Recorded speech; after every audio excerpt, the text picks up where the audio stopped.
Saudara, tren kenaikan harga minyak dunia terjadi setelah Iran menutup Selat Hormuz dan menyerang kilang Ras Tanura milik Arab Saudi.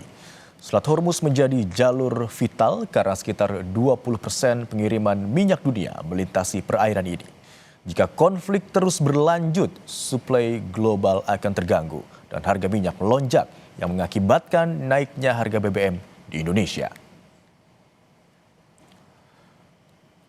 Konflik berpotensi mengganggu rantai pasok global, di mana gangguan distribusi energi berdampak langsung pada biaya produksi dan logistik pangan. Harga komoditas seperti ayam, telur, beras, dan sayuran beresiko meningkat. Terlebih kebutuhan yang harus diimpor. Ketika inflasi pangan naik, daya beli melemah dan konsumsi domestik Indonesia ikut terdampak. Dan pada akhirnya dampak perang Iran versus Amerika dan Israel akan dirasakan dalam kehidupan keseharian warga. Setelah rupiah melemah, harga BBM naik akan diikuti dengan kenaikan harga lainnya.